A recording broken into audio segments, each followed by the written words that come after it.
আজি আমি ইউনিট 12 তার মানে 12 নম্বর অধ্যায়ত inland trade under the sultanate and the Mughals. এই অধ্যায়ত আমি দিল্লী সুলতানত আৰু মোগলৰ অধীনত বাণিজ্য সম্প্ৰসাৰণৰ অধ্যয়ন কৰিম।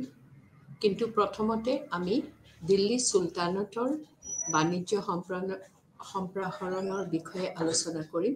তাৰ পৰৱৰ্তী আমি মোগল সাম্ৰাজ্যৰ কথা আলোচনা কৰিম।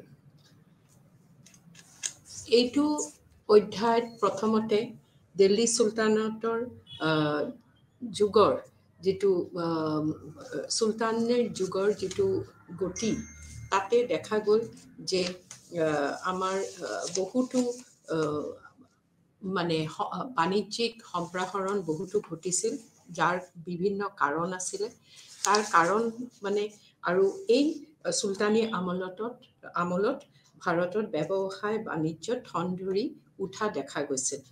সুলতানত আমলত আমি যদি সাম্ৰাজ্যৰ কথা আলোচনা কৰোঁ, আলাউদ্দিন খালজীৰ সময়ত সাম্ৰাজ্য বিস্তাৰ কৰি আলাউদ্দিন খালজীৰ সময়ত মাৰ্কেট কণ্ট্ৰল ৰেগুলেশ্যন পলিচি, যিটো আমি আগতে আলোচনা কৰিছিলোঁ, তাৰ ফলতে বহু বাণিজ্যিক সম্প্ৰসাৰণ ঘটা দেখা গৈছে আৰু গঢ় লৈ উঠা দেখা গৈছে। সুলতানে আমলৰ বাণিজ্যিক যুগৰ ব্যৱসায়ৰ দুধৰণত ভাগ কৰিব পাৰি। এটা হ'ল ৰজাঘৰীয়া ব্যৱসায়সমূহ আৰু অন্যান্য ব্যক্তিগত বাণিজ্যসমূহ। এই দুয়োবিধ ব্যৱসায় সন্তোষজনক আছিল। ৰজাঘৰীয়া ব্যৱসায়ৰ বাবে কিছুমান কল কাৰখানা আৰু প্ৰতিষ্ঠান প্ৰতিষ্ঠা কৰা হৈছিল। অন্যান্য বণিকসকলৰ ব্যক্তিগত ব্যৱসায় প্ৰতিষ্ঠান আছিলে। তো এই দুটা ভাগত ভাগ কৰা হৈছে আৰু দুটা লেভেলত ভাগ কৰা হৈছে। তাৰপিছত দেখা গ'ল যে 13 আৰু 14 শতিকাত সুলতানী সাম্ৰাজ্যত বহুতো সমৃদ্ধশালী নগৰ আৰু নগৰীয়া বস্তি বা এলেকা গঢ় লৈ উঠিছিল। সেইবোৰ আৰু এই নগৰবোৰকে স্বাভাৱিকতে খাদ্যবস্তুৰ যোগান দিব লাগিছিল। নগৰবোৰত থকা শিল্প উদ্যোগৰ বাবে কেঁচা সামগ্ৰীৰ যোগান দিব লাগিছিল। একে সময়ত ভূমিৰাজৰ নগদ ধনেৰে আদায় লোৱাৰ ব্যৱস্থা আৰম্ভ হৈছিল। আলাউদ্দিনৰ দিনত, যিটো আমি অলপ আগতে কথা পাতিছোঁ, আলাউদ্দিনৰ দিনত এই নগদী লেনদেন ব্যৱসায় ইমান উন্নত হয় যে শাসকীয় শ্ৰেণীয়ে কৃষকৰ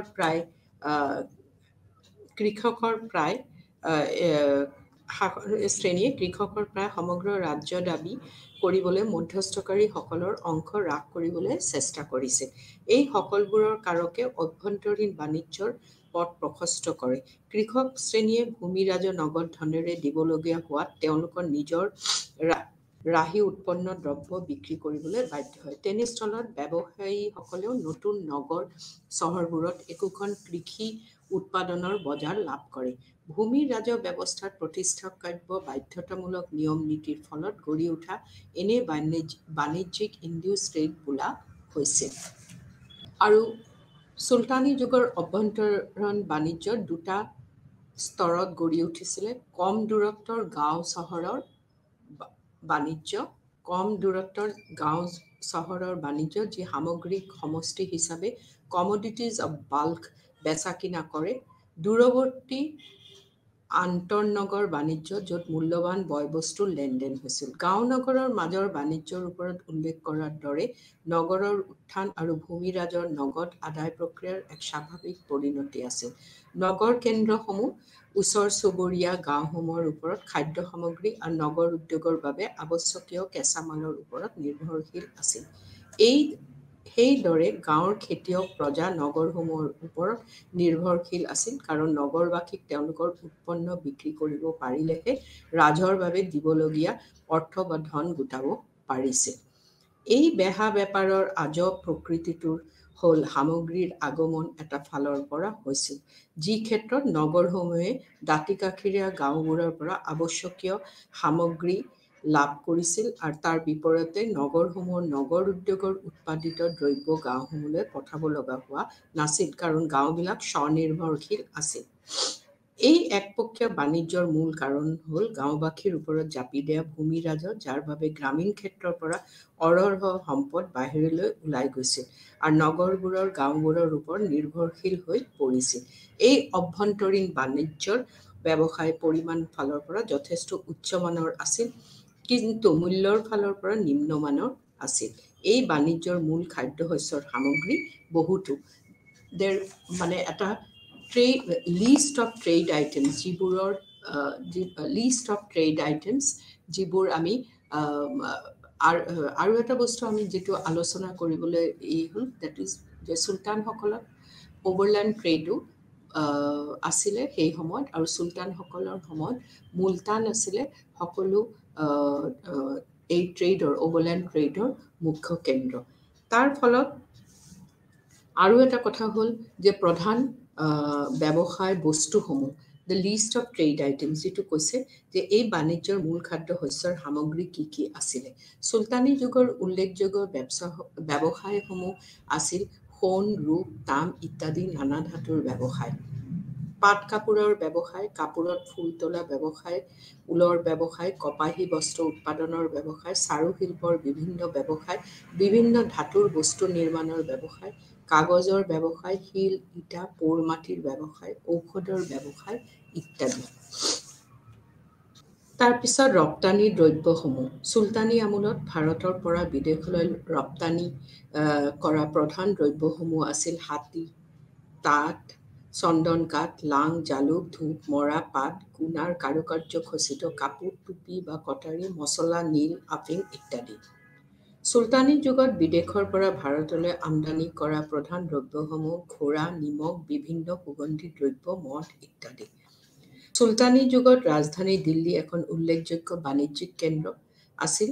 তাৰোপৰি দক্ষিণৰ দৌলতাবাদ, উত্তৰ পশ্চিমৰ সীমান্তৰ লাহোৰ আৰু মুলতানৰ পূৰ্বত কাৰা আৰু লক্ষণাৱতী, পশ্চিমত আনিলৱাৰা আৰু কাম্বে প্ৰধান বাণিজ্য কেন্দ্ৰ আছে। কিন্তু তাৰ আগতে আৰু এই কেঁচা সামগ্ৰীৰ ভিতৰত আমি কিছুমান শস্যৰ কথা আলোচনা কৰিবলৈ বাকী আছে, যেনে ঘেঁহু, ধান, মাহ, কুঁহিয়াৰ আদি, আৰু কেঁচা সামগ্ৰী হিচাপে নগৰ উদ্যোগবোৰত কপাহ প্ৰধান বাণিজ্যৰ অংশ আছিল। তো বাণিজ্যৰ অংশ বুলি কওঁতে আমি কিছুমান ট্ৰেড আইটেমছ, কিছুমান এক্সপৰ্ট আইটেম আৰু কিছুমান ইম্পৰ্ট আইটেমছ। তাৰ বাহিৰে বাণিজ্যিক শ্ৰেণীসমূহ আমি পিছত আলোচনা কৰিম। আৰু বাণিজ্যিক কেন্দ্ৰসমূহ, চুলতানী যুগত মই আগতে ক'লোঁ যে ৰাজধানী দিল্লী এখন উল্লেখযোগ্য বাণিজ্যিক কেন্দ্ৰ আছিল। তাৰোপৰি দক্ষিণৰ দৌলতাবাদ, উত্তৰ পশ্চিম সীমান্তত লাহোৰ আৰু মুলতানটো অভাৰলেণ্ড ট্ৰেডৰ কাৰণেও এটা সকলোতকৈ প্ৰধান কেন্দ্ৰ আছিলে। আৰু পূৰ্বতে কাৰা আৰু লক্ষণাৱতী, পশ্চিমত আনিলৱাৰা আৰু কাম্বে প্ৰধান বাণিজ্য কেন্দ্ৰ আছিল। সেই সময়ত গোৱা, ডিউ, চাওলা, কোচিন আৰু কিউৰন উল্লেখযোগ্য বাণিজ্যিক বন্দৰ আছিল। চুলতানী যুগত বঢ়ি বাণিজ্য যথেষ্ট প্ৰসাৰত লাভ কৰিছে। সেই সময়ত ভাৰতৰ লগত আৰৱ, ইৰাণ, বিভিন্ন ইউৰোপীয় দেশ, আফ্ৰিকা, চীন, মলয়, আফগানিস্তান, মধ্যপ্ৰাচ্য আদিৰ বৈদেশিক সম্পৰ্ক আছিলে। কিছুমান নগৰীয়া কেন্দ্ৰীয় মানে there was the growth of urban centers. Delhi চুলতানী আমলত নগৰীকৰণ প্ৰক্ৰিয়া আৰম্ভ হৈছিল। বিভিন্ন কাৰণত নগৰসমূহৰ উত্থান হোৱা দেখা গৈছিলে। মই আগতেই কৈছোঁ যে এটা অবজেক্টিভ আছিলে যে কিছুমান the growth of the places of trade. আৰু দিল্লী চুলতানী আমলত নগৰীকৰণ প্ৰক্ৰিয়া আৰম্ভ হৈছিল আৰু বিভিন্ন কাৰণত নগৰসমূহৰ উত্থান হোৱা দেখা গৈছিল। ৰাজধানী নগৰ আৰু প্ৰাদেশিক শাসনকৰ্তাসকলৰ মুখ্য কাৰ্যালয় থকা স্থানমূলক কেন্দ্ৰ কৰি নগৰসমূহ গঢ়ি উঠা দেখা গৈছিল। এই স্থানসমূহত অভিজাত শ্ৰেণী, সদাগৰ আৰু বণিকসকলে বসতি কৰিছিল। তেওঁলোকৰ প্ৰয়োজনৰ বাবে বহু দোকান বজাৰ গঢ়ি উঠাৰ লগত কাৰখানাসমূহতো প্ৰতিষ্ঠা হৈছিল। ফলত বসতি বৃদ্ধি হৈ এনে স্থানসমূহত নগৰীকৰণ প্ৰক্ৰিয়া আৰম্ভ হৈছে। এই বাণিজ্যৰ সম্প্ৰসাৰণৰ পৰৱৰ্তী ৰিজাল্ট হিচাপে এই নগৰীয়া কেন্দ্ৰসমূহৰ উত্থান দেখা গৈছিল। চুলতানী যুগত মুদ্ৰাৰ ব্যৱস্থাৰ উন্নয়নৰ ফলত বিভিন্ন ধাতুৰ পৰা বিভিন্ন মূলত মুদ্ৰা তৈয়াৰ কৰা হৈছিল। মুদ্ৰা ব্যৱস্থাৰ প্ৰচলন আৰু বজাৰ নিয়ন্ত্ৰণ নীতিৰ ফলত ব্যৱসায় বাণিজ্যৰ উন্নতি হৈছিল। ব্যৱসায়িক কেন্দ্ৰসমূহৰ ওচৰত বসতি বৃদ্ধি পোৱাৰ ফলত নগৰীকৰণ আৰম্ভ হৈছিল। ইকতাসমূহক কেন্দ্ৰ কৰি নগৰসমূহৰ বিকাশ হোৱা দেখা গৈছিল। মছজিদ আৰু মাদ্ৰাছাসমূহৰ কাষত জনবসতি বৃদ্ধি পোৱা নগৰসমূহ গঢ়ি উঠা দেখা গৈছিল। কাৰখানা বা শিল্পীসকলৰ কৰ্মশালাসমূহক কেন্দ্ৰ কৰি নগৰীকৰণ হোৱা দেখা গৈছিল। বিভিন্ন ধৰণৰ কাৰখানাসমূহত বিভিন্ন শিল্পী আৰু কাৰিকৰসকলে বিভিন্ন সামগ্ৰী প্ৰস্তুত কৰিছিল। এই কাৰখানাসমূহত বিভিন্ন বৃত্তিধাৰী লোক আছিল। কাৰখানাৰ কৰ্মীসকলৰ পৰিয়ালসমূহ কাৰখানাৰ ওচৰে পাজৰে বসতি কৰিবলৈ আৰম্ভ কৰাত ক্ৰমে নগৰৰ উত্থান হোৱা পৰিলক্ষিত হৈছিল। খানকাসমূহৰ কেন্দ্ৰ কৰিও নগৰীকৰণ হোৱা দেখা গৈছিল। খানকা হ'ল চুফী লোকসকলৰ আধ্যাত্মিক চিন্তাৰ বিকাশৰ বাবে স্থাপন কৰা এক বিশেষ ধৰণৰ বিল্ডিং। চুফীসকলে নিজে এক সংগঠিত সম্প্ৰদায় হিচাপে গঢ়ি তুলিছিল। এই খানকাসমূহৰ নিয়ন্ত্ৰণ শ্বেইখ আৰু পীৰ বা মুৰ্ছিদ হাতত দিয়া হৈছিল। এই শ্বেইখ বা পীৰজনে তেওঁৰ শিষ্যসকলক খানকাহত ভৰ্তি কৰিছিল। এই খানকাসমূহত চুফী ভ্ৰমণকাৰী শিষ্য আৰু ছাত্ৰসকল সমবেত হৈছিল। দৰগাহ, মছজিদ আৰু মাদ্ৰাছাসমূহৰ ওচৰত এই খানকাসমূহ প্ৰতিষ্ঠিত কৰা দেখা গৈছিল। প্ৰতিটো খানকাহত একোটা ডাঙৰ প্ৰাৰ্থনা গৃহ আছিল। এই প্ৰাৰ্থনা গৃহত দৈনিক প্ৰাৰ্থনা, আধ্যাত্মিক চৰ্চা আৰু বিভিন্ন ধৰ্মীয় অনুষ্ঠানো সম্পন্ন হোৱা দেখা গৈছিল। চুলতানী যুগত চৰাইসমূহক কেন্দ্ৰ কৰিও নগৰসমূহ গঢ়ি উঠিছিল। চৰাই হোৱাৰ এই ইনলাইন ট্ৰেডৰ কাৰণ ফলপ্ৰসূ হিচাপে এই চৰাইসকলো গঠন কৰি উঠিছিলে। চুলতানী আমোলত ভাৰতত সাগৰীয় বাণিজ্যৰ বিকাশ হোৱা, চুলতানসকলৰ মুদ্ৰানীতি, বজাৰ নিয়ন্ত্ৰণ নীতি, কৃষিত প্ৰযুক্তি প্ৰয়োগৰ দ্বাৰা উৎপাদন বৃদ্ধি, নগৰীকৰণ আদিৰ ফলত অৰ্থনৈতিক উন্নয়ন হৈছিল। সদাগৰ আৰু বণিক শ্ৰেণীৰ সহায়ত বাণিজ্যৰ প্ৰসাৰ লাভ হোৱাত আন্তঃবাণিজ্যৰ লগত সাগৰীয় বাণিজ্যও প্ৰসাৰতা লাভ কৰে। চুলতানী যুগৰ ভাৰতীয় সামুদ্ৰিক বাণিজ্য দুটা ধৰণে ভাগ কৰিব পাৰি: পশ্চিমীয়া দেশৰ লগত হোৱা বাণিজ্য আৰু প্ৰাচ্যৰ লগত হোৱা বাণিজ্য। পশ্চিমীয়া বাণিজ্যই সামৰি লোৱা দেশসমূহ আছিল ইজিপ্ত, পাৰস্য, উপসাগৰীয় দেশসমূহ, আৰু পূব আফ্ৰিকাৰ প্ৰাচ্যৰ লগত বাণিজ্যৰ সম্পৰ্ক স্থাপন হোৱা দেশসমূহ আছিল চীন, দক্ষিণ পূব এছিয়া, ইণ্ডোনেছিয়া। সেই সময়ত ইজিপ্তৰ পৰা লোহিত সাগৰ হৈ সাগৰীয় বাণিজ্যসমূহ চলিছিল। ইজদী বণিকসকলে কাইৰ পৰা ৰপ্তানি কৰা প্ৰধান দ্ৰব্যসমূহ আছিল মছলা, ঔষধ, লৌহ, ষ্টীল, ব্ৰাছ আৰু ব্ৰঞ্জৰ পাত্ৰ। সেই সময়ত ইজিপ্তৰ পৰা ভাৰতলৈ বিভিন্ন বস্তু অনা হৈছিল। মাৰ্কো পোলো ভাৰত আৰু ইজিপ্তৰ মাজত হোৱা সাগৰীয় বাণিজ্যৰ এক সুন্দৰ বিৱৰণ লিখি থৈ গৈছে। ইজিপ্তৰ পৰা এডেন হৈ কাইৰোলৈ বিভিন্ন দ্ৰব্যসমূহৰ সৰবৰাহ কৰা হৈছিল। পাছত ইয়েমেনৰ চুলতানে এই বাণিজ্যৰ ওপৰত অধিক শুল্ক ধাৰ্য কৰাত এডেনৰ সলনি জেদালৈ কাইৰোলৈ বাণিজ্য ৰাস্তা ওলাইছিল। চুলতান মহম্মদ বিন তুগলকৰ সময়ত চিৰিয়ালৈ এক বাণিজ্যিক জাহাজ প্ৰেৰণ কৰা তথ্য পোৱা গৈছে। সেই সময়ত পাৰস্য উপসাগৰীয় দেশ আৰব, চিৰিয়া, মালদ্বীপ, পাৰস্য আদিৰ লগত ভাৰতীয় সাগৰীয় বাণিজ্য চলিছিল। পাৰস্যৰ পৰা ভাৰতলৈ যুদ্ধ ঘোঁৰা আমদানি কৰা হৈছিল। ইবন বতুতাই উল্লেখ কৰা মতে ভাৰতৰ গুজৰাট, বেষ্টল আৰু কৰমণ্ডল উপকূলৰ পৰা উন্নত মানৰ কপাহী বস্ত্ৰ দক্ষিণ আৰব আৰু ইয়েমেনলৈ নিয়া হৈছিল। গুজৰাটৰ পৰা ধানো ৰপ্তানি কৰা হৈছিল। পূব আফ্ৰিকা আৰু ভাৰতৰ মাজত প্ৰধানকৈ দাসৰ আদান প্ৰদান হোৱাৰ অভ্যাস পোৱা যায়। পঞ্চদশ শতিকাত গুজৰাট, বেংগল আৰু দাক্ষিণাত্য চুলতানসকলৰ অধীনত সামৰিক বাহিনীত বহুতো আফ্ৰিকাৰ দাস নিযুক্তি দিয়া হৈছিল। চীনৰ পৰা ভাৰতলৈ চিল্ক, চেৰামিক আৰু ঔষধ অনা হৈছিল। ভাৰতৰ পৰা প্ৰধানকৈ কপাহ আৰু জালুক চীনলৈ নিয়া গৈছিল। দক্ষিণ ভাৰতৰ পৰা হীৰাও ৰপ্তানি কৰা হৈছিল। ভাৰতৰ লগত হোৱা পশ্চিমীয়া সামুদ্ৰিক বাণিজ্য আৰু প্ৰাচ্যৰ সামুদ্ৰিক বাণিজ্যৰ বাবে দুই ধৰণৰ ব্যৱহাৰ হোৱা দেখা গৈছিল। পশ্চিমীয়া দেশসমূহৰ লগত বাণিজ্যৰ বাবে ব্যৱহাৰ হোৱা পত্ৰ ঢৌ আৰু প্ৰাচ্যৰ দেশসমূহৰ লগত বাবে ব্যৱহৃত হোৱা জাংক হিচাপে জনা গৈছিল। ঢৌসমূহ পশ্চিম ভাৰতৰ বৰ্ষাৰণ্যত পোৱা টিক কাঠেৰে তৈয়াৰী আৰু ইয়াৰ বহন ক্ষমতা বৰ্তমানৰ তুলনাত প্ৰায় 125 টনৰ সমান। আনহাতে জাংকসমূহৰ বাঁহেৰে তৈয়াৰ কৰা হৈছিল আৰু এইসমূহৰ বহন ক্ষমতা বৰ্তমানৰ তুলনাত প্ৰায় 600 79 টনৰ সমান বুলি বহুতো ঐতিহাসিকে মত পোষণ কৰিছে। চুলতানী যুগৰ সাগৰীয়া বাণিজ্যৰ জলবায়ুৰ ওপৰত নিৰ্ভৰশীল আছিল। দক্ষিণ-পশ্চিমীয়া মৌচুমী বায়ু আৰু উত্তৰ-পূব মৌচুমী বায়ুৰ উৎপত্তি আৰু গতিবেগৰ ওপৰত নিৰ্ভৰশীল ভৱিষ্যৎবাণীৰ জৰিয়তে এই সাগৰীয় বাণিজ্যসমূহৰ চলাচল নিৰ্ভৰ কৰিবলগীয়া হৈছিল। ভাৰত পশ্চিমীয়া বাণিজ্য আৰু প্ৰাচ্যৰ বাণিজ্য কেন্দ্ৰসমূহৰ মধ্যভাগত অৱস্থিত আছিল। এই দুয়োটি বাণিজ্যৰ ক্ষেত্ৰত ভাৰতত সংযোগকাৰী হিচাপে ভূমিকা পালন কৰিছিল। আৰৱ সাগৰৰ পৰা অহা জাহাজসমূহ মালবৰ উপকূল আৰু কঙ্কণ উপকূললৈ আহিছিল। এই উপকূলত পশ্চিমৰ পৰা ঢৌ অহা সামগ্ৰীসমূহ প্ৰাচ্যৰ জাংকত তথা সামগ্ৰীৰ লগত বিনিময় কৰা হৈছিল। তাৰ পৰা সাগৰীয় জাহাজসমূহ প্ৰাচ্যৰ বাণিজ্যৰ বাবে ৰওনা হৈছিল। এই সময়ত আন্তঃৰাষ্ট্ৰীয় সামুদ্ৰিক বাণিজ্যৰ বাবে ব্যৱহাৰ হোৱা ভাৰতৰ প্ৰধান বন্দৰসমূহ আছিলে।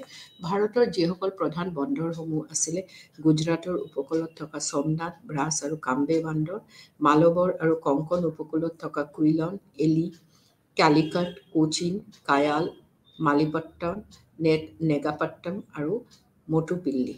চুলতান যুগত ভাৰতীয় সাগৰীয় বাণিজ্য স্থানীয় সদাগৰসকলে নিয়ন্ত্ৰণ কৰিছিল। মধ্য এছিয়া আৰু পশ্চিমীয়া এছিয়াৰ লগত হোৱা বাণিজ্য হিন্দু মুলতানী সদাগৰসকল আৰু মুছলমান খোৰাচানী সদাগৰসকলে নিয়ন্ত্ৰণ কৰিছিল। এই সদাগৰসকলে বিদেশীসমূহৰ আছিল যদিও পাছলৈ ভাৰতত স্থায়ী বসতি কৰিছিলে। এই হ'ল চুলতানী যুগৰ বাণিজ্যৰ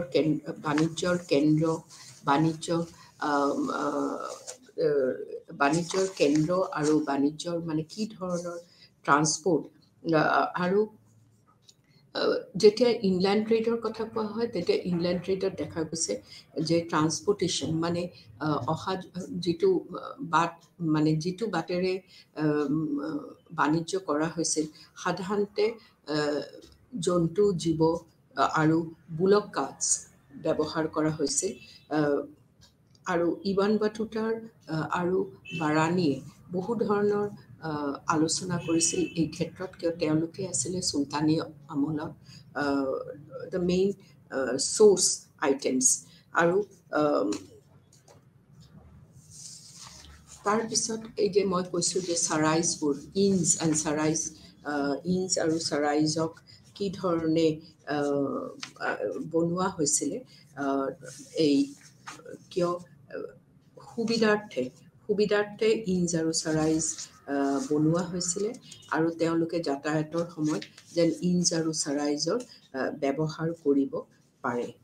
তাৰপিছত বিভিন্ন ধৰণৰ মাৰ্চেণ্ট, বিভিন্ন ধৰণে বাণিজ্যিক শ্ৰেণীসমূহক দেখা গৈছিলে।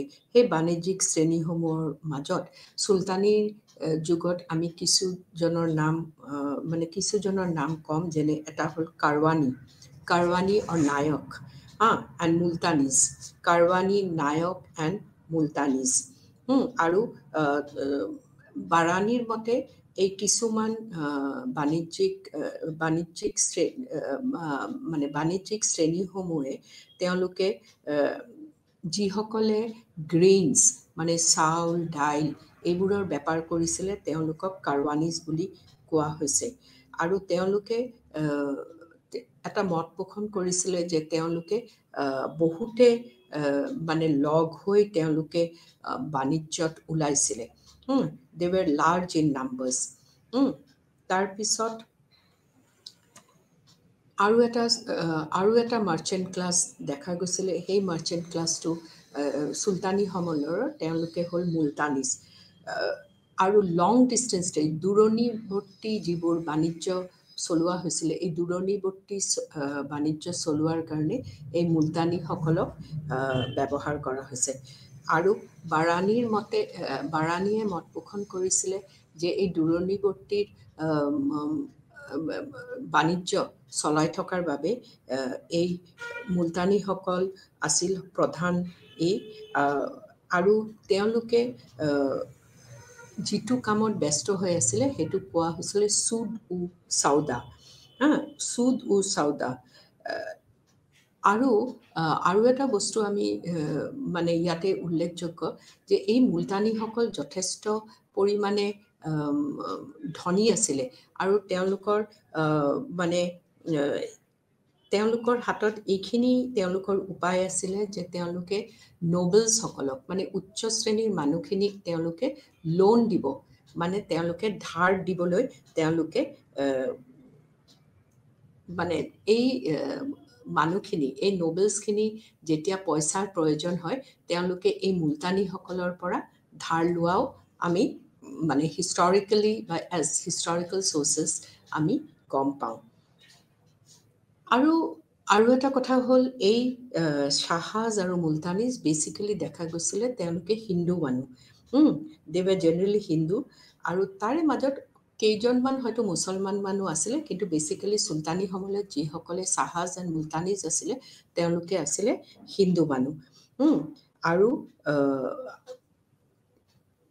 বাৰাণীয়ে এজনক যেনেকৈ হামিউদ্দিন মুলতানী তেওঁক মাতিছিলে মালিক উদ তুজাৰ। মানে he was identified as a great merchant, Malik ud তুজাৰ, এই হামিউদ্দিন মুলতানীক। তাৰমানে সকলো বাণিজ্যিক শ্ৰেণীসমূহৰ মাজত তেওঁ উচ্চ স্থান লাভ কৰা হামিউদ্দিন মুলতানী।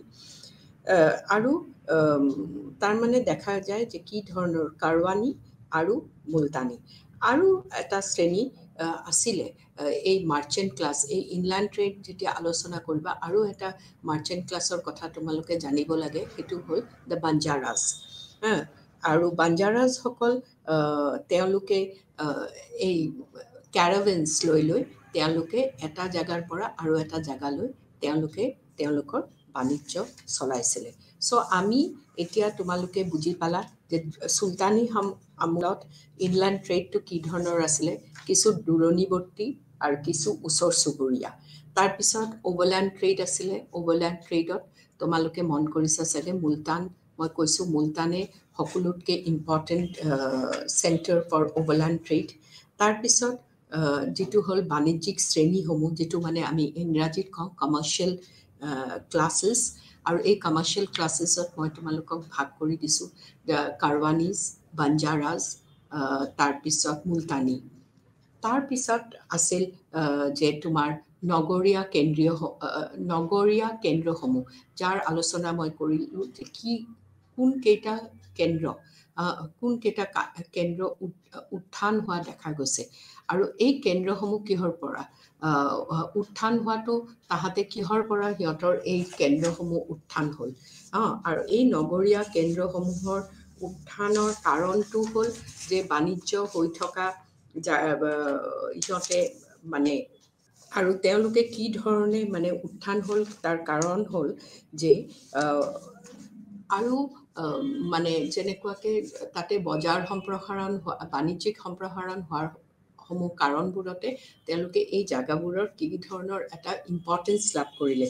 ঐতিহাসিকসকলে জানিব পাৰি যে মহম্মদ ঘোৰীৰ উত্তৰ ভাৰতৰ আক্ৰমণ আৰু বিজয়ৰ পূৰ্বে ভাৰতীয় নগৰৰ অৰ্থনীতি ভেটি দুৰ্বল আছিল। দিল্লীৰ চুলতানী সাম্ৰাজ্যৰ প্ৰতিষ্ঠাৰ পৰৱৰ্তী শতিকাবোৰত নগৰৰ সংখ্যা অতি নগণ্য আৰু নগৰবোৰ আকাৰতো ক্ষুদ্ৰ আছিল। প্ৰথমতে যেতিয়া মহম্মদ ঘোৰী চুলতানী যুগৰ আগতে যেতিয়া যিটো যুগ আছিলে তাতে কিন্তু দেখা গৈছে যে নগৰবোৰ ক্ষুদ্ৰ আছিলে আৰু সংখ্যাও অতি নগণ্য আছিল। ডি কোছাম্বীৰ মতে সেই সময়ত ৰাজধানী চহৰখনো চলমান শিবিৰ নগৰহে আছিল। উচ্চ খাপৰ শাসকীয় শ্ৰেণী সিঠাইলৰ পৰা ঘূৰি ফুৰিছিল, আনহাতে নিম্ন শ্ৰেণীৰ শাসকসকল প্ৰায় গ্ৰামীণ স্বৰূপ গ্ৰহণ কৰিছিল। দিল্লী চুলতানী শাসনৰ আগৰ সময়ছোৱাত নগৰ কেন্দ্ৰৰ অৱনতি সম্পৰ্কে বিভিন্ন পণ্ডিতৰ যুক্তিসংগত ব্যাখ্যা পোৱা গৈছিল। এই গোটেই পৰিস্থিতিৰ পট পৰিৱৰ্তন ঘটে চুলতানী যুগৰ আৰম্ভণিত। তাৰমানে চুলতানী যুগৰ আগত এইটোহে হ'ল পৰিৱেশ আছিলে, কিন্তু চুলতানী যুগৰ আৰম্ভণিৰ জৰিয়তে কিছুমান পৰিৱৰ্তন ঘটে। সমসাময়িক পুৰাতাত্ত্বিক মুদ্ৰা আৰু সাহিত্যসমূহৰ পৰা ভাৰতত তুৰ্কী আফগানসকলৰ আধিপত্য স্থাপন কৰাৰ পাছৰে পৰা নগৰ আৰু বাণিজ্যৰ উন্নতি হোৱাটো প্ৰমাণ হৈছে। আৰু বাণিজ্যৰ উন্নতি হোৱাৰ লগে লগে এই নগৰবোৰৰ উত্থান হোৱা আৰু নগৰ কেন্দ্ৰবোৰৰ উত্থান হোৱাসমূহ দেখা গৈছে। চুলতানী যুগত নগৰ সংখ্যা বৃদ্ধি আৰু নগৰসমূহৰ আকৃতিৰ বিস্তাৰৰ বিষয়ে আলোচনা কৰাৰ আগতে নগৰ বুলিলে কি বুজা তাক অৱশ্যে আমি জানিব লাগে। নগৰৰ দুটা সহজ সংজ্ঞা আছিল। ৫,০০০ বা তাতকৈ অধিক জনবসতিৰ স্থলকে নগৰ বোলা হয়। কোনো এটা মানৱ বসতিৰ স্থল য'ত সংখ্যাগৰিষ্ঠ জনগণে কৃষিৰ বিপৰীতে অন্য বৃত্তিত জীৱন নিৰ্বাহ কৰে নোৱাৰে। নগৰৰ উত্থান সম্পৰ্কে পুৰাতাত্ত্বিক সমলতকৈ সাহিত্যিক উৎসৰ পৰা অধিক জানিব পাৰি। সমসাময়িক সমলে উল্লেখ কৰে এই কেইখনমান প্ৰধান নগৰ আছিল দিল্লী, মুলতান, আহিলৱাৰা, কেম্বে। মই আৰু এটা জেগাত কৈছোঁ দ্য ট্ৰেড চেণ্টাৰ্ছ, আহিলৱাৰা, কেম্বে আৰু লক্ষ্ণৱতী আৰু দৌলতাবাদ। লাহোৰ এখন বিখ্যাত চহৰ আছিল, কিন্তু ১৩ শতিকাত মংগোল আক্ৰমণ কৰি পতনমুখী হৈ পৰিছিল যদিও ১৪ শতিকাত লাহোৰ পুনৰ উত্থান কৰিছিল। বেছিভাগ ১৩-১৪ শতিকাৰ বিৱৰণীয়ে ৰাজধানী চহৰ দিল্লীৰ কথাই বৰ্ণনা কৰিছে। ইবান বাটুতা, যি ১৩৩০ পৰা ১৩৪০ শতিকাত সময়ছোৱাত দিল্লীত কটাইছিল, তেওঁ দিল্লীক ভাৰতৰ চবতকৈ ডাঙৰ চহৰ বুলি আখ্যা দিছিল। কোনো কোনো স্থানত তেওঁ দিল্লীক ভাৰতৰ বৃহৎ চহৰৰ ভিতৰত এখন অন্যতম চহৰ বুলিও উল্লেখ কৰিছে। ইবন বটুতাৰ দৰে এজন পৰ্যটক, যি সেই সময়ত পৃথিৱীৰ উল্লেখনীয় চহৰ যেনে কাইৰো, কনষ্টেণ্টিনোপল আদি ভ্ৰমণ কৰিছিল, তেওঁৰ দ্বাৰা দিল্লীৰ এই প্ৰশংসা গুৰুত্বপূৰ্ণ। ইবন বটুতাই লিখিছিল যে তেওঁ দিল্লীলৈ অহাৰ আগে আগে মহম্মদ তুগলকৰ দ্বাৰা ৰাজধানী দৌলতাবাদলৈ স্থানান্তৰ আৰু দুটা ডাঙৰ দুৰ্ভিক্ষই জনসংখ্যা কমাই পেলাইছিল। দিল্লীয়ে সামৰি থকা ৪খন চহৰ এখন তুগলকাবাদ চুলতানে ইবন বটুতাৰ আগমনৰ ঠিক আগমুহূৰ্তত নিৰ্মাণ কৰিছিল। এই নগৰখনে দেৱালয়ৰ আগুৰা প্ৰায় ২ বৰ্গ কিলোমিটাৰ জুৰি বিস্তৃত আৰু ইয়াৰ এক বৃহৎ অঞ্চল ঘনবসতিপূৰ্ণ। আনকি ফিৰোজ শ্বাহৰ দিনত কুতুব দিল্লীৰ পৰা যমুনাৰ পাৰত নিৰ্মাণ হোৱা নতুন ৰাজধানী ফিৰোজাবাদলৈ প্ৰব্ৰজন আৰম্ভ কৰিছিল। তেতিয়াও বেছি জনবসতিপূৰ্ণ এলেকাটো আছিল বৰ্তমানতে পুৰণা কিল্লাৰ পৰা কৌশিক-ই-চিকাৰ, অৰ্থাৎ য'ত ফিৰোজ শ্বাহে অশোকৰ স্তম্ভৰ প্ৰতিষ্ঠা কৰিছিল। এই অঞ্চলটোৰ বিস্তৃত আছিল প্ৰায় ১৫ কিলোমিটাৰ। এইটো কথা মন কৰিবলগীয়া যে দিল্লী চুলতানী যুগৰ আটাইতকৈ গৌৰৱোজ্জ্বল সময়ছোৱাত নগৰখনৰ সংখ্যা ৩ লাখৰো কম আছিল।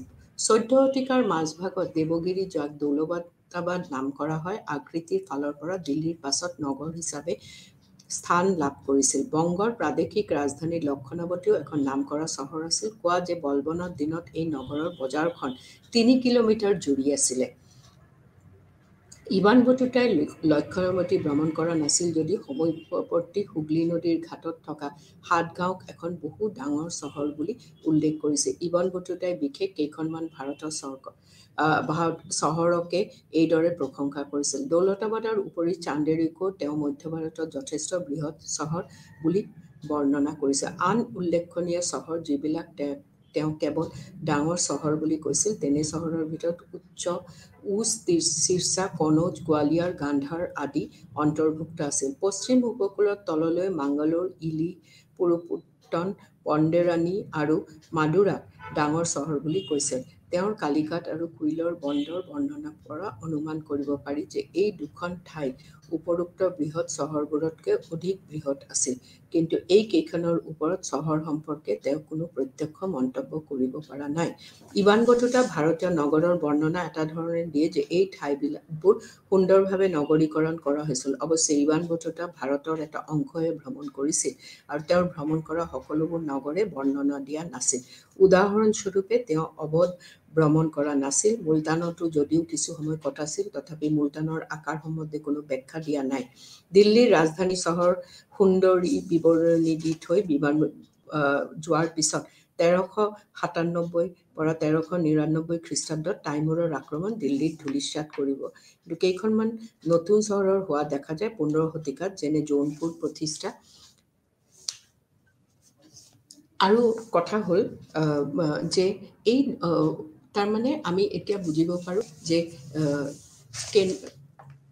এই যে আমি যিটো আলোচনা কৰিছোঁ যে ইনলেণ্ড ট্ৰেড যেতিয়া আমি আলোচনা কৰোঁ, কি ধৰণৰ ইনলেণ্ড ট্ৰেড, তাৰপিছত কি ধৰণৰ কমাৰ্চিয়েল ক্লাছেছবোৰ কি আছিলে সেইবোৰ মই বুজালোঁ। তাৰপিছত কি ধৰণৰ ট্ৰান্সপৰ্ট আছিল, আৰু মই সেইটো কথা কৈ দিছোঁ যে ট্ৰান্সপৰ্ট বুলি কওঁতে তাতে কি ধৰণৰ ট্ৰান্সপৰ্ট, বুলক কাৰ্টছ আছিলে আৰু জীৱ জন্তুক লৈ মানে তেওঁলোকে সাধাৰণতে দেখা গৈছে। তাৰ বাহিৰেও বোট আছিল, নাও আছিলে। এই অঞ্চলবোৰত মানে মিনছ অফ ট্ৰান্সপৰ্ট ফৰ আৰু কিছুমান পথ পথিকো আছিলে আৰু তাৰে কাৰণে এই ইঞ্চ আৰু চৰাইজবোৰ বনোৱা হৈছিলে যে তেওঁলোকে যেতিয়া বাণিজ্যিক সম্প্ৰসাৰণৰ কাৰণে অহা যাতায়াত কৰিব তেওঁলোকৰ কি কি বস্তু প্ৰয়োজন আৰু আছিলে নাও তাৰপিছত তোমালোকে আমি আলোচনা কৰা এইবোৰ যে কি ধৰণে what were the আৰু এটা হ'ল যে সেই সময়ত যে যেতিয়া এই বাণিজ্যবোৰ আছিলে দিল্লী চুলতানেটৰ সময়ত আমি আলোচনা কৰিলোঁ commercial classes means of transport আৰু কি ধৰণৰ ট্ৰেড এণ্ড কমাৰ্চ আছিলে এতিয়া আমি আহিম আৰু ওভাৰলেণ্ড ট্ৰেডটো আলোচনা কৰিছোঁ এতিয়া আমি আহিম যে পৰিবহনৰ মাধ্যমটো মই বুজালোঁ নাও আমি ডিছকাছ কৰিম যে what is the commercial trade মানে হোৱাট ইজ দ্য মানে অধীনত বাণিজ্য মানে মোগলৰ সময়ত কি ধৰণৰ বাণিজ্য দেখা গৈছে আৰু মোগল সম্ৰাটসকল বুলি ক'লে মোগলৰ ৰাজ্যটো বাবৰেদি আৰম্ভ হয় কিন্তু বাবৰ প্ৰথমতে যেতিয়া ভাৰতবৰ্ষত আহিলে তেতিয়াই তেওঁ বাণিজ্যটো ইমান বাণিজ্যৰ ক্ষেত্ৰত ইমানখিনি ধ্যান দিব পৰা নাছিলে কিন্তু তেওঁৰ পৰৱৰ্তী যিসকল সম্ৰাট আছিলে তেওঁলোকে কিন্তু বহুত ধৰণে তেওঁলোকে কিন্তু বাণিজ্যৰ ক্ষেত্ৰত বহুতখিনি এই মানে নিজকে কৰিছে ব্যস্ত কৰিছে আৰু বাণিজ্যৰ ক্ষেত্ৰত মোগলৰ সময়ত কি ধৰণৰ আছিলে অভ্যন্তৰীণ বাণিজ্য যিটো আমি ইনলেণ্ড ট্ৰেড বুলি কওঁ তাৰপিছত আন্তঃআঞ্চলিক বাণিজ্য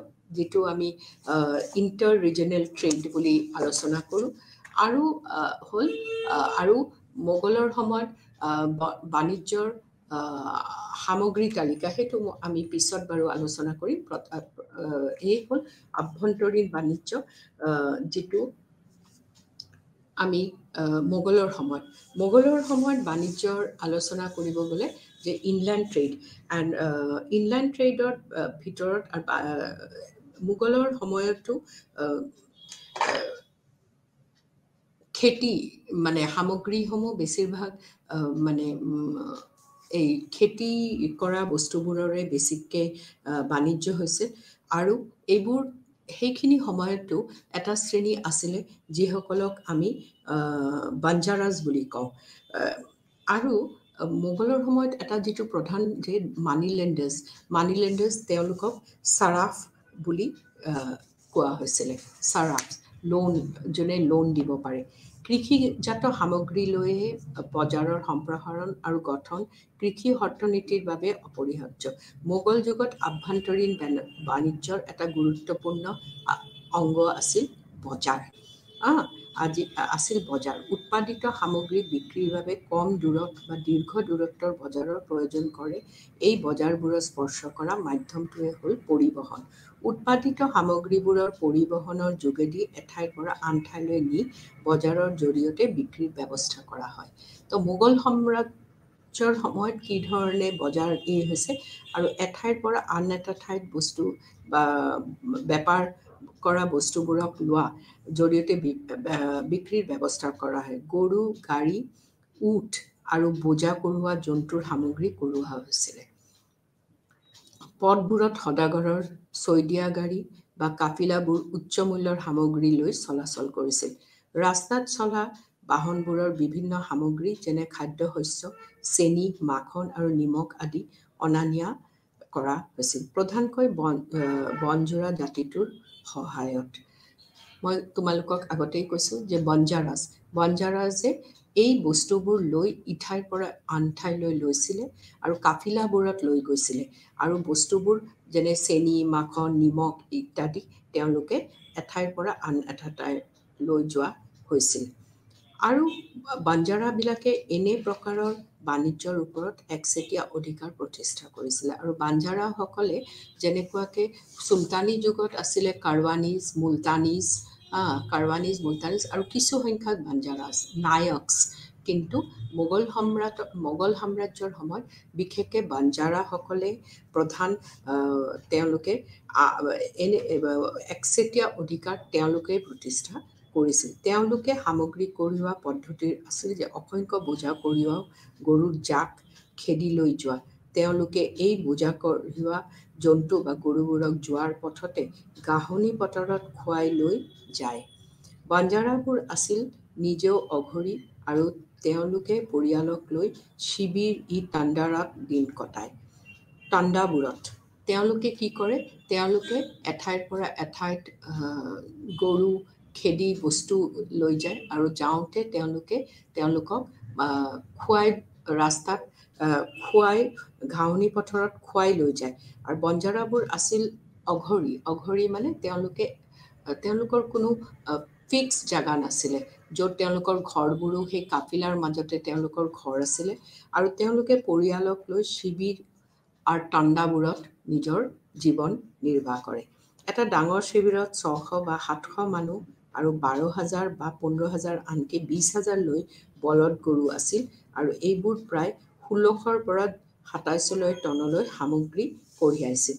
যেতিয়া তেওঁলোকে এটা বিশাল সেনাবাহিনী কঢ়িয়াবলগীয়া হৈছিল, তেতিয়া বঞ্জাৰাসকলে ১,০০,০০০ বলদ গৰু সংগ্ৰহ কৰিছিল। মুঠতে তেওঁলোকে কেইবা হাজাৰ টন সামগ্ৰী কঢ়িয়ায়। স্থূল পথেৰে আন ব্যৱস্থাৰ সামগ্ৰী কঢ়িওৱাতকৈ এই পদ্ধতিৰে অতি কম খৰচতে এঠাইৰ পৰা আন ঠাইলৈ সামগ্ৰী পৰিবহণ কৰিব পাৰি, কিন্তু ইয়াৰ গতিবেগ কম। নদী পথবোৰৰ অতি কম খৰচতে সামগ্ৰী অনা-নিয়া কৰিব পাৰি। নদী পথেৰে বংগ, সিন্ধু আৰু কাশ্মীৰত সামগ্ৰীবোৰ নাৱেৰে কঢ়িওৱা হৈছিল। মই সেইটো চুলতানেট সময়তো আলোচনা কৰিছিলোঁ যে নাৱেৰেও বস্তু এইটো ঠাইৰ পৰা আৰু আন ঠাইলৈ লৈ যোৱা হৈছে। আগ্ৰাৰ পৰা ৩০০ৰ পৰা ৫০০ টন ভৰ্তি সামগ্ৰী লৈ নাও পাটনালৈ আৰু যমুনা আৰু গংগাৰে বংগলৈ যাত্ৰা কৰিছিল। একেদৰে লাহোৰ আৰু মুলতান নদীৰ বন্দৰ আছিল, যি স্থানৰ পৰা বেংগললৈ ১০,০০০ টন নিমখ নাৱেৰে পৰিবহণ কৰা হৈছিল। এনেদৰে নদী পথেৰে প্ৰচুৰ পৰিমাণৰ বাণিজ্যিক সামগ্ৰী প্ৰেৰণ কৰা হৈছিল। মানুহে উটৰ পিঠিত বোজা উঠাই দি আগ্ৰাৰ পৰা চুৰাটলৈ পৰিবহণ খৰচ আন ব্যৱস্থাতকৈ ৪ গুণ বেছি আছিল। মোগল সম্ৰাটসকলৰ সময়ত এই ধৰণৰ ব্যৱস্থা আছিলে। কৃষক শ্ৰেণীৰ কাৰণে স্থানীয় বজাৰবোৰ যথেষ্ট গুৰুত্বপূৰ্ণ আছিল আৰু এই বজাৰবোৰ নগৰ আৰু চাৰিওদিশৰ গাঁওবোৰক লৈ গঠিত এখন স্থানীয় ব্যৱসায়-বাণিজ্যৰ কেন্দ্ৰ। আৰু প্ৰতিটা আজি চুলতানী যুগতে হওক বা আজি মোগল যুগতে হ'ল, প্ৰতিটা জাগাতে মন কৰিবলগীয়া হ'ল যে প্ৰতিটা জাগাতে ব্যৱসায়-বাণিজ্যৰ লগতে এটা কেন্দ্ৰৰ উত্থান হোৱা দেখা যায়। নগৰবোৰ দিল্লী, পিয়ন, দাস আদিৰ ভৰপূৰ। নগৰবোৰ শিল্পী, পিয়ন, দাস আদিৰে ভৰপূৰ। আকবৰৰ সাম্ৰাজ্যত ১২০খন ডাঙৰ নগৰ আৰু ৩,২০০ সৰু নগৰ আৰু এইবোৰৰ অধীনত ১০০ৰ পৰা ১,০০০ লৈ গাঁও আছিল। ভাৰতৰ আটাইতকৈ ডাঙৰ নগৰখন আছিল আগ্ৰা। নগৰবোৰক খাদ্য যোগান ধৰাৰ উপৰিও গাঁৱৰ পৰা বজাৰৰ যোগেদি শিল্পকৰ্মৰ বাবে কেঁচা মাল যোগান ধৰিব লাগিছিল। অকল খাদ্যৰ ক্ষেত্ৰতে গ্ৰাম্য উৎপাদনৰ এক বুজন অংকৰ প্ৰয়োজন হৈছিল। গ্ৰাম্য উৎপাদনৰ উন্নত মানৰ সামগ্ৰীবোৰ ৰাজপৰিয়াল, অভিজাত বিষয়া, সদাগৰ আৰু ধনী লোকসকলে ভোগ কৰা, যেনে উন্নত গুণৰ চাউল, চেনি, মাংস, মছলা আদি সামগ্ৰী উন্নত মূল্য দি ভোগ কৰে। নগৰত বাস কৰা সকলো শিল্পীয়ে তেওঁলোকৰ কৰ্মৰ কাৰণে কেঁচা সামগ্ৰী যেনে কপাহ, নীল, ৰং, চিল্ক আদি সামগ্ৰী বজাৰৰ যোগেদি আহৰণ কৰে। কৃষকৰ উৎপাদনৰ এক বৃহৎ অংশ বজাৰলৈ যায় আৰু তাৰ পৰা নগৰলৈ যোগান ধৰা হয়। বজাৰৰ সৈতে কৃষকৰ সম্পৰ্ক অতি গুৰুত্বপূৰ্ণ। কেতিয়াবা ৰাজহৰ সলনি কৃষকে উৎপাদিত সামগ্ৰী আদায় দিয়ে আৰু তেতিয়া জাগিৰদাৰ বা তেওঁৰ এজেণ্ট এই সামগ্ৰীবোৰৰ বজাৰত বিক্ৰীৰ ব্যৱস্থা কৰে আৰু তেতিয়া তেওঁলোকৰ কৃষকতকৈ বেছি দামত বিক্ৰী কৰি লাভান্বিত হয়। অৱশ্যে বহু প্ৰদেশত নগদ ধনেৰে কৃষকে ৰাজহ দিবলৈ বাধ্য হোৱাৰ বাবে কৃষকে তেওঁলোকৰ উৎপাদিত সামগ্ৰী বজাৰত বিক্ৰী কৰি নগদ ধন সংগ্ৰহ কৰি লয়। তেতিয়া কৃষকে গৰুগাড়ীত তেওঁৰ উৎপাদিত সামগ্ৰী স্থানীয় বজাৰ বা নগৰৰ বজাৰলৈ নি বিক্ৰী কৰে। অসংখ্য কৃষকে কেতিয়াও মুকলি বজাৰলৈ যাবলৈ সমৰ্থ নহয়। তেনে কৃষকে তেওঁলোকৰ সামগ্ৰীবোৰ ধৰুৱাৰ হাতত পূৰ্বে চুক্তিবদ্ধ হোৱা মতে অৰ্পণ কৰে। সেই ধৰুৱা বা মহাজনসকলে সদাগৰো হ'ব পাৰে বা গাঁৱৰ ঋণদাতাও হ'ব পাৰে। তাৰমানে তাতে ঋণৰ আদান প্ৰদান চলি থাকিছিলে আৰু তেওঁলোকে ঋণদাতাও হ'ব পাৰে। সেই ক্ষেত্ৰত কৃষকসকলে কম মূল্যত উৎপাদিত সামগ্ৰীবোৰ বিক্ৰী কৰে। তাৰোপৰি কৃষকসকলে নগদ ধনেৰে ৰাজহ আদায় আৰু অন্যান্য কৰ প্ৰদানৰ কাৰণ বা পৰিয়াল প্ৰয়োজনীয় সামগ্ৰী ক্ৰয়ৰ বাবে শস্যলৈ বজাৰলৈ যাব লগা হয়। কিন্তু প্ৰায়ে একাধিপত্য প্ৰতিষ্ঠাৰ বাবে স্থানীয় কৰ্তৃপক্ষবোৰৰ কৃষকে তেওঁৰ উৎপাদিত সামগ্ৰী তেওঁৰ প্ৰিয় ক্ৰেতা বা ক্ৰেতা দলৰ বাহিৰে আনৰ ওচৰতো বিক্ৰী কৰাত বাধা প্ৰদান কৰিছিল, যাতে তেওঁ ক্ষতিগ্ৰস্ত হ'ব লগা নহয়। কৃষকৰ ঋণগ্ৰস্তা, বিভিন্ন প্ৰকাৰৰ কৰ, বজাৰৰ ভুল নীতি আৰু একাধিপত্য আৰোপ এই আটাইবোৰৰ কৃষকে লাভ কৰা মূল্য আৰু সাধাৰণ বজাৰতে পোৱা মূল্যৰ মাজত ব্যৱধান বৃদ্ধি কৰিছিল। আনহাতে সকলো কৃষকে লাভ কৰা মূল্যও বেলেগ বেলেগ।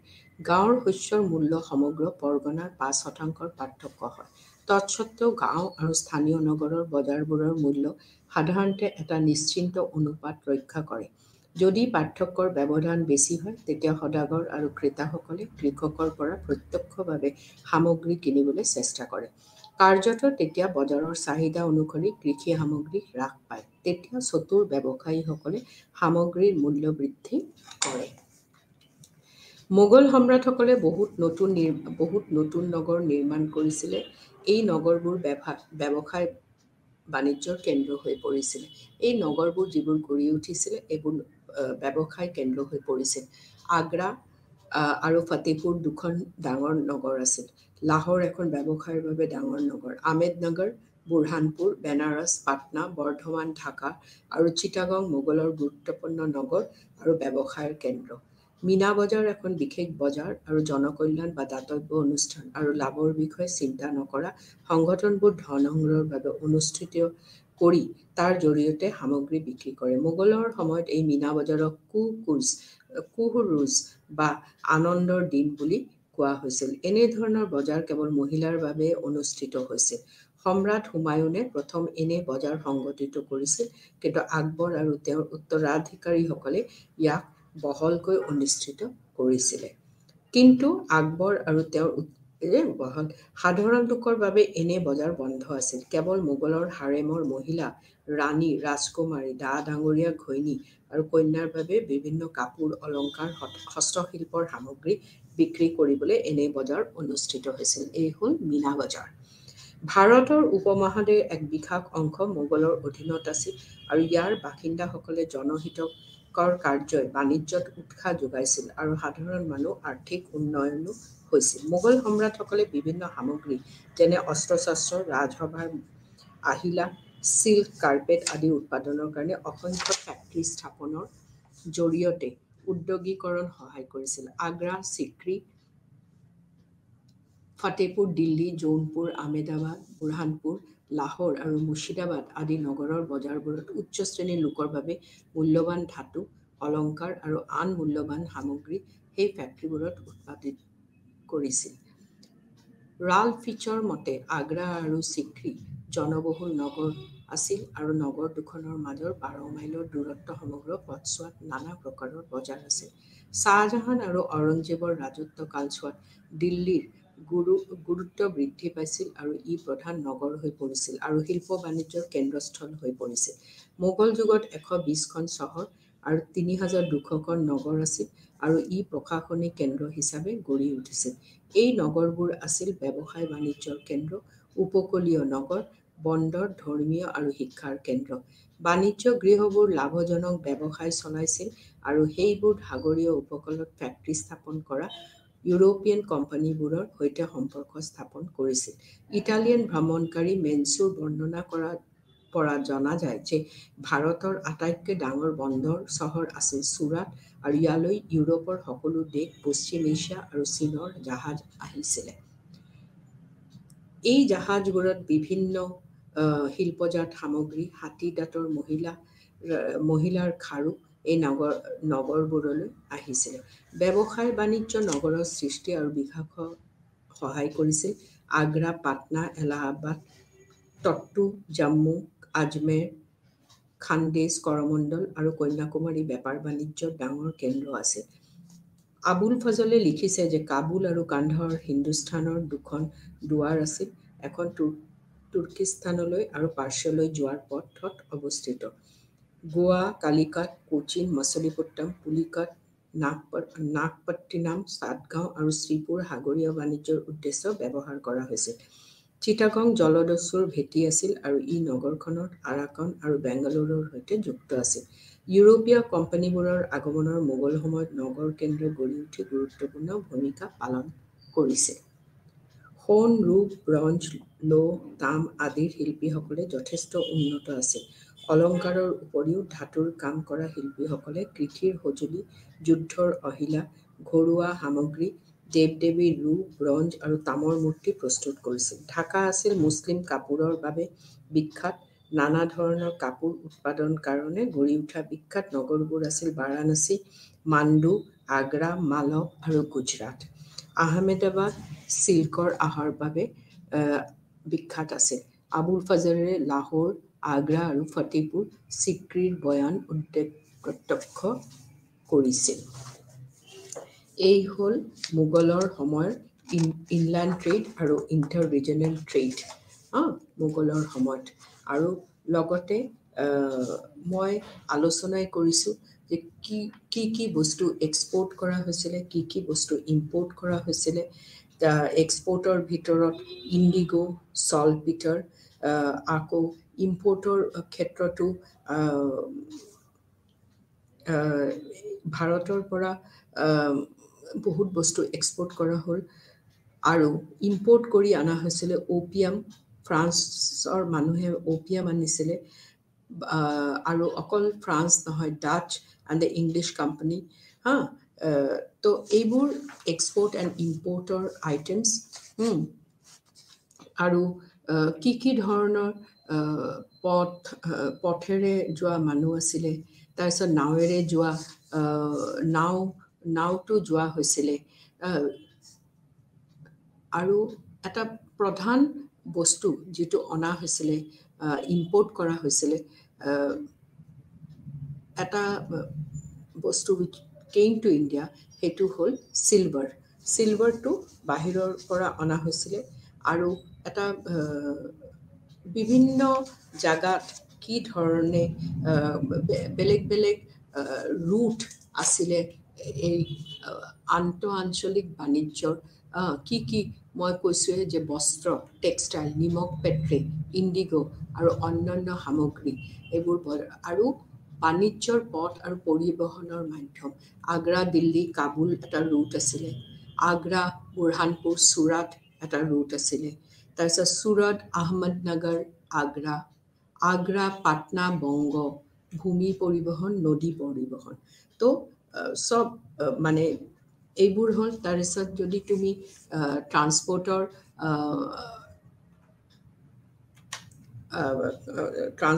কথা যে তাতে লেণ্ড ট্ৰান্সপৰ্ট, ৰিভাৰ ট্ৰান্সপৰ্ট। আৰু মোগলৰ অধীনত বাণিজ্য কৰ্মীসকল, যেনেকুৱা বাঞ্জাৰা, বিভিন্ন অঞ্চলৰ ব্যৱসায়ীসকল, বিদেশী ব্যৱসায়ী। তাৰপিছত মানিলেণ্ডাৰ, মই তোমালোকক কৈছোঁৱে যে মানিলেণ্ডাৰ বা চাৰাফ, যিসকলে ঋণদাতা।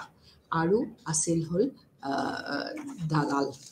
তাৰ বাহিৰে মোগল সম্ৰাটসকল ভাৰতৰ বৈদেশিক বাণিজ্যৰ ওপৰতো যথেষ্ট মনোযোগ দিছিল। ভাৰতৰ প্ৰধান বাণিজ্য পূব আফ্ৰিকা, মালয়, চীন, সুদূৰ প্ৰাচ্য, মধ্য এছিয়া, আফগানিস্তান আৰু পাৰ্চিয়া আদি দেশৰ লগত চলিছিল। আকবৰে বৈদেশিক বাণিজ্যৰ ওপৰত বিশেষ গুৰুত্ব আৰোপ কৰিছিলে। তেওঁ সাগৰীয় পথত আধিপত্য লাভ কৰা পৰ্তুগীজসকলৰ সৈতে বাণিজ্যৰ সম্পৰ্কত উৎসাহ যোগাইছিলে। আকবৰৰ শাসনকালৰ কিছুমান গুৰুত্বপূৰ্ণ বাণিজ্যিক কেন্দ্ৰ আছিল লেহেৰী বন্দৰ, গোৱা, বেচিন, ডিউ, বাংগালোৰ, কোচিন, মছলিপট্টম, ব্ৰড, হুগলী, কালিকট আৰু চুৰাট। ভাৰতৰ পৰা এইবোৰ দেশলৈ ৰপ্তানি কৰা প্ৰধান সামগ্ৰীবোৰ আছিল আফিং, নীল, জখাৰ, কপাহী, সূতা, মূল্যৱান ৰত্ন আদি। আবুল ফজলেও তেওঁৰ লিখনিত ৩৩ প্ৰকাৰৰ চিল্ক আৰু ৩০ প্ৰকাৰৰ কপাহ বহু ৰাজ্যলৈ ৰপ্তানি কৰা বুলি উল্লেখ কৰিছে। ভাৰতে বিদেশৰ পৰা আমদানি কৰা মূল্যৱান সামগ্ৰীবোৰ আছিল সোণ, ৰূপ, ঘোঁৰা, তাম, টিন, জিংক, সীহ, পাৰা, মণি, মুক্তা, জাংফাই, মূল্যৱান পাথৰ, ভেলভেট, সুগন্ধি, চীনা সামগ্ৰী, সুৰা আৰু দাহ। জাহাংগীৰে তেওঁৰ পূৰ্বপুৰুষৰ নীতিৰে ভাৰতৰ বৈদেশিক বাণিজ্যৰ সম্প্ৰসাৰণৰ বাবে অশেষ চেষ্টা কৰিছিল। আকবৰৰ ৰাজত্বকালত গঢ়ি উঠা বাণিজ্যিক কেন্দ্ৰবোৰ জাহাংগীৰৰ ৰাজত্বকালত উন্নত কৰা হৈছিল। জাহাংগীৰৰ অধীনত লাহোৰ এটা বাণিজ্যিক কেন্দ্ৰ হিচাপে বিখ্যাত হৈ পৰিছিল। ইয়াৰ বিকাশৰ বাবে তেওঁ ৰাজ্যবোৰৰ নীতিৰ কিছু পৰিৱৰ্তন সাধন কৰিছিল আৰু আমদানি সামগ্ৰীৰ ওপৰত বিশেষ কৰ ধাৰ্য কৰিছিল। শ্বাহজাহানৰ অধীনতো বাণিজ্যত যথেষ্ট প্ৰসাৰ সাধন হৈছিল, কিন্তু ঔৰংজেবে শাসনভাৰ লোৱাৰ লগে লগে ভাৰতৰ বৈদেশিক বাণিজ্যৰ গতি স্তব্ধপ্ৰায় হৈছিল, কাৰণ ঔৰংজেব বৈদেশিক বাণিজ্যত কোনো মনোযোগ দিয়া নাছিল। ছাৰ যদুনাথ চৰকাৰৰ মতে ঔৰংজেবৰ অধীনত ভাৰতৰ অৰ্থনীতিৰ কঁকাল ভাঙি পৰিছিল আৰু ইয়াৰ ফলত ভাৰতীয় ৰাষ্ট্ৰীয় সঞ্চয় হ্ৰাস পোৱাৰ উপৰিও ভাৰতীয় সভ্যতাৰ মানদণ্ড আৰু বাণিজ্যিক কৌশল নিম্নগামী হৈছিল আৰু বিস্তৃত পৰিসৰত কলা আৰু সংস্কৃতিৰ অধঃপতন হৈছিল। ১৮ শতিকাত সৃষ্টি হোৱা অৰাজকতা আৰু সংখ্যাই ৰাজ্যৰ বেপাৰ বাণিজ্যত বাধাৰ প্ৰধান প্ৰাচীৰ হৈ পৰিছিল। ব্যৱসায় বাণিজ্য আৰু কৃষিৰ অধঃপতনে মোগল সাম্ৰাজ্যৰ পতন নিশ্চিত কৰিছিল। এইটো উল্লেখনীয় যে ভাৰতৰ বৈদেশিক বাণিজ্যৰ পৰিসৰ যদিও কম আছিল, আকবৰ, জাহাংগীৰ আৰু শ্বাহজাহানৰ অধীনত বাণিজ্যৰ প্ৰভূত উন্নতি হৈছিল। জাহাংগীৰৰ ৰাজত্বকালত অতি কমেও ১৪,০০০ বোজা বাণিজ্যিক দ্ৰব্য প্ৰতি বছৰে বোলান পথেৰে ভাৰত আৰু কান্দাহাৰৰ মাজত প্ৰয়োজন হৈছিল। শ্বাহজাহানৰ ৰাজত্বকালত বাণিজ্যিক সামগ্ৰীৰ বোজাৰ সংখ্যা বৃদ্ধি পাইছিল। সময় আগবঢ়াৰ লগে লগে চুৰাট উপকূলেৰে সাগৰীয় বাণিজ্য চলোৱা হৈছিল। খাফী খানৰ পৰ্যবেক্ষণৰ পৰা ভাৰত আৰু আকবৰৰ মাজত চলা বাণিজ্যৰ বিফলতাৰ উমান পোৱা যায়। তেওঁৰ পৰ্যবেক্ষণৰ পৰা জনা যায় যে গঞ্জি-ছাৱাই নামৰ ৰাজকীয় জাহাজ এখন ৫২ লাখ টকা মূল্যৰ সোণ আৰু ৰূপ মক্কা আৰু জেদ্দাৰ পৰা বিক্ৰীৰ বাবে আনি থকা সময়ত ইংৰাজ জলদস্যুই ভাৰত মহাসাগৰত আক্ৰমণ কৰিছিল। মোগলসকলে ইউৰোপীয় দেশসমূহৰ সৈতে বাণিজ্যিক সম্পৰ্ক স্থাপন কৰাত উৎসাহ যোগাইছিল।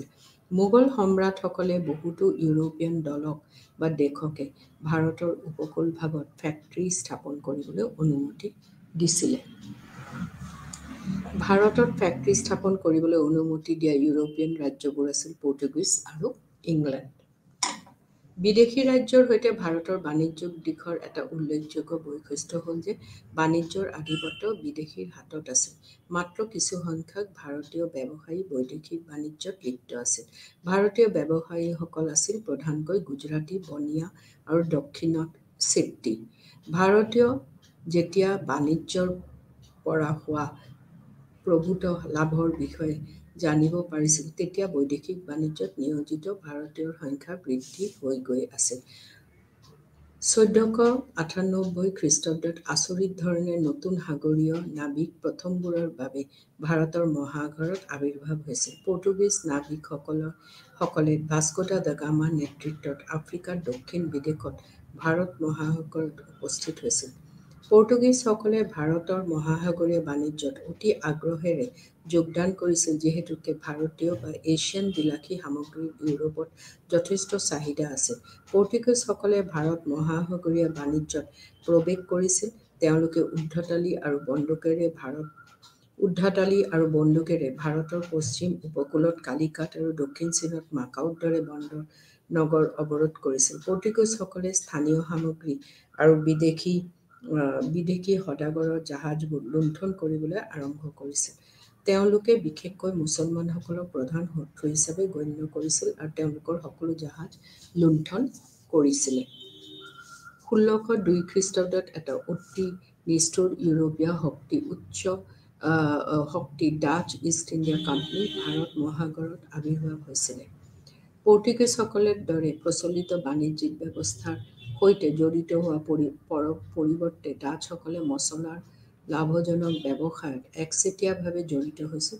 1680 খ্ৰীষ্টাব্দত ব্ৰিটিছসকলে ব্ৰিটিছ ইষ্ট কোম্পানীৰ সৈতে যোগদান কৰিছিল আৰু বাণিজ্যিক পথৰ নিয়ন্ত্ৰণ ক্ষেত্ৰত ডাচ ইষ্ট ইণ্ডিয়া কোম্পানীৰ সৈতে প্ৰতিযোগিতাত লিপ্ত হৈছিল। যেতিয়া ইউৰোপিয়ানসকলে শক্তিবোৰ এছিয়া, ইণ্ডোনেছিয়া, ভাৰত, মালয় আৰু বহুতো দক্ষিণ পূৰ্ব এছিয়াৰ উপনিৱেশত ৰাজনৈতিক নিয়ন্ত্ৰণ সাব্যস্ত কৰিছিল, তেতিয়া তেওঁলোকৰ মাজত পাৰম্পৰিক বাণিজ্যৰ অৱসান হৈছিল। এই হ'ল গোটেই ইনলেণ্ড ট্ৰেড আৰু inland trade, oceanic trade etcetera. চুলতানী যুগৰ পৰা আমাৰ মোগল সম্ৰাটসকলৰ লৈকে। এতিয়া এটা কথা, মই গোটেইখিনি বস্তু তোমালোকক এটা মানে ব্ৰিফ চামাৰী, গোটেইখিনি এটা ব্ৰিফ চামাৰী কৰি দিম যে কি ধৰণে মানে এইটো চলিছে। এটা হ'ল যে মানে তুমি এই চেপ্টাৰটো কি ধৰণে পঢ়িবলৈ আগবাঢ়িব পাৰা। এটা হ'ল যে কি ধৰণে প্ৰথমৰ পৰা এইটো হ'ল ইনলেণ্ড ট্ৰেড আৰু কিছু ধৰণে মই অ'চেনিক ট্ৰেডটো আলোচনা কৰিছোঁ under the sultanate and the Mughals. তাতে তোমালোকে inland trade of the sultan পিৰিয়ডত তোমালোকে ইনলেণ্ড ট্ৰেডটো কি ধৰণে আছিলে, the short distance village trade, town trade, আৰু এটা হ'ল long distance inter town trade. Town ট্ৰেডৰ ভিতৰত এটা শ্বৰ্ট ডিষ্টেঞ্চ ট্ৰেড আছিলে, এটা কম দূৰত্ব গাঁও চহৰৰ বাণিজ্য, যিটো শ্বৰ্ট ডিষ্টেঞ্চ, এইটো চুলতানেট পিৰিয়ডত। তাৰপিছত দীঘলীয়া দূৰত্ব আন্তঃনগৰৰ বাণিজ্য। যেতিয়া long distance trade, inter town trade, মানে দুটা বেলেগ বেলেগ টাউনৰ মাজত কি ধৰণৰ ট্ৰেড আৰম্ভ হৈছে। তাৰপিছত হ'ল অভাৰলেণ্ড ট্ৰেড। অভাৰলেণ্ড ট্ৰেডত এটা খুব উন্নত মানৰ অৱস্থা আছিলে চুলতানৰ সময়ত, আৰু মন কৰা গৈছে যে মুলতান চহৰখন এটা মুখ্য কেন্দ্ৰ আছিলে অভাৰলেণ্ড ট্ৰেডৰ। আৰু ইণ্ডিয়া মানে বহুত ৰুটেৰে connected, central Asia, Afghanistan and Persia through the Multan Quetta route. Multan Quetta ৰুটেৰে India was connected to Central Asia, Afghanistan and Persia. তাৰপিছত আহিলা বাণিজ্যিক শ্ৰেণীসমূহ। বাণিজ্যিক শ্ৰেণীসমূহ বুলি ক'লে আমি এই সময়ত চুলতানী সময়ত কাৰৱানিজ অৰ নায়কছ, মই আগতে উল্লেখ কৰিছোঁ কাৰৱানিজ অৰ নায়কছ আৰু দ্য মুলতানিজ। এইটো হ'ল কমাৰ্চিয়েল ক্লাছেছ, মানে বাণিজ্যিক শ্ৰেণীসমূহ। তাৰপিছত হ'ল নগৰীয়া কেন্দ্ৰসমূহৰ উত্থাপন, আৰু নগৰীয়া কেন্দ্ৰ কি কি উত্থাপন হৈছিলে সেইটো মই তোমালোকক জাগা বিশেষবোৰ কৈ দিছোঁ। তাৰপিছত কি ধৰণৰ মানে ট্ৰান্সপৰ্টটো কি কি আছিলে, নাও, তাৰপিছত বেছিভাগ জীৱ জন্তু, বুলক কাৰ্টছ, এইবোৰকো ব্যৱহাৰ কৰা হৈছিলে, লগতে নাও। তাৰপিছত আমি আহিলোঁ হ'ল পৰিবহণৰ মাধ্যমটো আমি আলোচনা। তাৰপিছত মোগলৰ অধীনত বাণিজ্য। মোগলৰ অধীনত আভ্যন্তৰীণ বাণিজ্য, আৰু আভ্যন্তৰীণ বাণিজ্য প্ৰথম কথাই আমি কৈছোঁ যে বাঞ্জাৰাসকলে প্ৰথম শ্ৰেণী আছিলে, যিসকলে বাণিজ্যত কি ধৰণে তেওঁলোকে জড়িত হৈ আছিলে। আৰু তাৰপিছত আন্তঃআঞ্চলিক বাণিজ্য আছিলে। তাৰপিছত এক্সপৰ্ট আৰু ইম্পৰ্টৰ মোগলৰ অধীনত বাণিজ্যৰ সামগ্ৰীৰ তালিকা, যেনেকৈ বস্ত্ৰ মানে টেক্সটাইল, নিমখ, পেট্ৰে, চলপেটাৰ আৰু ইণ্ডিগো। আৰু তাৰ বাহিৰেও কিছু অন্যান্য বস্তু আছিলে, যেনেকুৱা অপিয়াম, তাৰপিছত চফ, তাৰপিছত হালধি, টাৰ্মাৰিক, জিঞ্জাৰ এক্সেট্ৰা। এইবোৰ হ'ল বেলেগ বেলেগ। তাৰপিছত ইম্পৰ্টৰ মেইন যিটো বস্তু সেইটো হ'ল আছিলে, ইম্পৰ্টৰ মেইন বস্তু আছিলে চিলভাৰ অনা হৈছিলে। তাৰপিছত ইনলেণ্ডৰ ট্ৰেড ৰুট, যেনেকুৱাকৈ আগ্ৰা দিল্লী, কাবুল, আগ্ৰা বুৰহানপুৰ, আৰু তাৰপিছত অ'চেনিক ট্ৰেডৰ কথা আমি আলোচনা কৰিছোঁ। Thank U.